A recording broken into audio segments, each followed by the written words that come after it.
A cura da mulher do fluxo de sangue. A mulher do fluxo de sangue foi a pessoa que tocou na orla das vestes de Jesus. Ela pensou que poderia ser curada sem que Jesus a percebesse. A história da cura da mulher do fluxo de sangue está registrada nos 3 evangelhos sinóticos: Mateus 9, 20, 22, Marcos 5, 25, 34, Lucas 8, 43, 48. É interessante notar que o milagre sobre a mulher do fluxo de sangue ocorreu quando Jesus estava indo realizar outro milagre. Ele estava a caminho da casa de Jairo, cuja filha até então estava em estado terminal, quando essa mulher tocou suas vestes. Saiba também como foi a ressurreição da filha de Jairo. Em um próximo vídeo irei detalhar essa passagem bíblica poderosa. Fique ligado no canal. Quem era a mulher do fluxo de sangue? A Bíblia não registra o nome da mulher que tinha o fluxo de sangue. Tudo o que se sabe é que provavelmente ela era uma moradora da cidade de Cafarnaum. Antes de se encontrar com Jesus, ela já havia sofrido por 12 anos de uma hemorragia. Alguns estudiosos entendem que o fluxo sanguíneo daquela mulher era constante. Já outros entendem que a hemorragia não era necessariamente constante, mas certamente era frequente. Então, periodicamente, ela sofria com a perda excessiva de sangue. Seja como for, aquela hemorragia lhe deixava debilitada fisicamente. Além disso, o fluxo de sangue também a tornava impura, segundo a lei mosaica, Levítico 15, 19. Dessa forma, aquela mulher enfrentava uma série de privações religiosas e sociais. Ela jamais poderia ir ao templo em Jerusalém. Tudo o que ela tocava também era visto como imundo. Diante da lei levítica, a cama em que ela dormia, a cadeira em que ela se sentava, as coisas que ela usava e as roupas que ela vestia eram todas imundas. Qualquer um que tocasse a mulher do fluxo de sangue era considerado imundo. A Bíblia também diz que a mulher do fluxo de sangue havia procurado ajuda de todas as formas. Ela gastou tudo o que tinha com os médicos de sua época, mas nenhum tratamento médico resolveu seu problema, e sua saúde piorava cada vez mais ao longo dos 12 anos. Marcos 5, 25, 26. Tudo isso indica a situação desesperadora daquela mulher. Nos últimos 12 anos, ela havia vivido na solidão, acompanhada da vergonha. Como a mulher do fluxo de sangue foi curada? Jesus estava seguindo por um caminho em Cafarnaum, cercado por uma grande multidão. Ele já havia curado muitas pessoas naquela região, então era natural que as pessoas o acompanhassem ali. A multidão era tão grande que acabava dificultando sua caminhada. Eram muitos esbarrões e Jesus caminhava apertado e com dificuldade. A mulher do fluxo de sangue viu em Jesus a oportunidade única de sua vida. Ela creu que se ao menos tocasse em suas vestes, sua hemorragia seria estancada. Então, ela veio por detrás da multidão e tocou na orla do vestido de Jesus e imediatamente foi curada. Marcos 5, 29.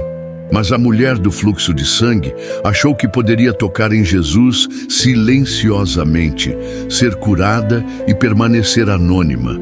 Por causa de sua condição, naturalmente ela não desejava se expor publicamente. Tão logo que tocou na orla das vestes de Jesus, a mulher entendeu que havia sido curada.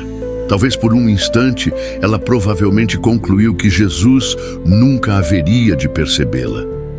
Porém, a mulher do fluxo de sangue estava enganada. Jesus sentiu que alguém havia lhe tocado de forma diferente. Por isso ele perguntou: "Quem tocou nas minhas vestes?" Marcos 5:30. Os discípulos acharam que a pergunta de Jesus não fazia sentido. Muitas pessoas estavam tocando o Mestre naquela multidão. Mas Jesus sabia que alguém lhe havia tocado não apenas com as mãos, mas principalmente com a fé.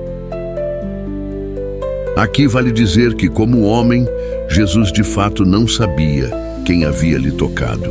Mas como Deus, ele sabia que, em resposta a um toque de fé, poder curador havia saído dele. A natureza divina de Jesus testificou que o milagre havia ocorrido. Então a mulher que havia sofrido com o fluxo de sangue escutou a pergunta de Jesus e percebeu que ele a procurava no meio da multidão. Ela entendeu que não poderia se esconder. Sua fé oculta seria revelada. A Bíblia diz que naquele momento a mulher se aproximou de Jesus temendo e tremendo e lhe declarou toda a verdade. Aqui é preciso entender que aquela era uma situação embaraçosa para aquela mulher. De acordo com a cultura de sua época, era inapropriado que ela ficasse em evidência pública. Além disso, ela sabia que sua doença a tornava impura e ela não podia tocar em alguém. Então ela não sabia exatamente se Jesus iria repreendê-la por causa do que havia sido feito. Mas mesmo assim, ela se prostrou diante de Jesus e lhe contou tudo.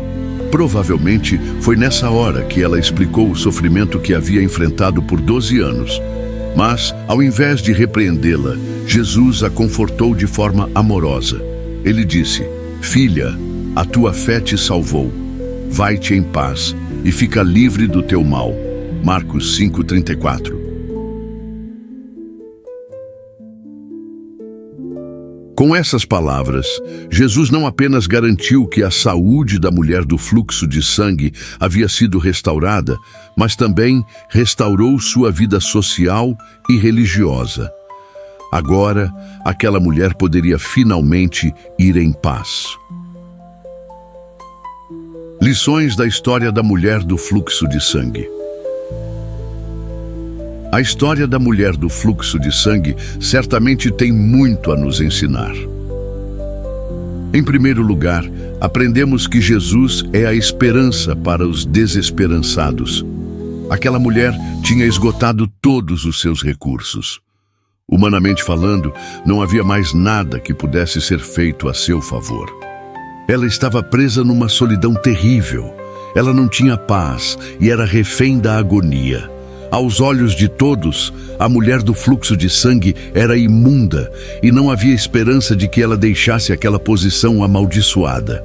Mas aos olhos de Jesus, a mulher desprezada que sofria com um fluxo de sangue era tão próxima quanto uma filha. Em segundo lugar, a história da mulher do fluxo de sangue nos ensina sobre a supremacia da santidade de Cristo.